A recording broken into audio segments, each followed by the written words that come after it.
প্রতিবন্ধী বাবা আর দুঃখী মায়ের অভাবের সংসারের একমাত্র অবলম্বন ছিল আব্দুস শহীদ।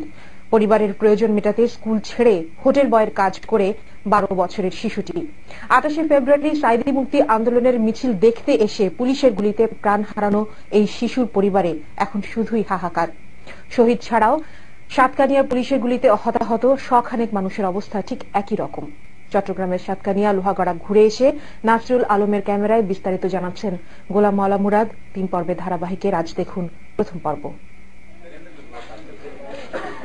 হোটেল থেকে দুদিনের ছুটিতে অসুস্থ মা বাবাকে দেখতে এসেছিল শিশু শহীদ। ছুটি শেষে হোটেলে ফেরার পথে মাওলানা সাঈদীর মুক্তির মিছিল রাস্তার ধারে দাঁড়িয়ে দেখছিল সে। এ সময় মিছিলে নির্বিচারে গুলি চালায় পুলিশ।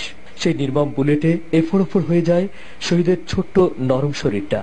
অনেক বছর আল্লাহর কাছে মানত করে পাওয়া বুকের ধন হারিয়ে অভাগী মায়ের চোখের জলও প্রায় শুকিয়ে গেছে। কিছু করেন না, আর মনে হলে আর মনে তাই আর করে আর দেশি ভাসিয়ে গাবে আর আর তোমার ইচ্ছার করে দেওয়া আছে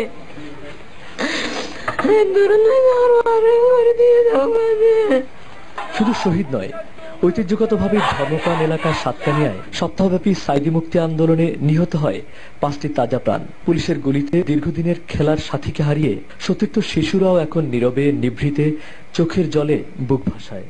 কিছু পড়তো, লেখাপড়া করছো কখন? কেমন লাগতো তোমাদের কাছে?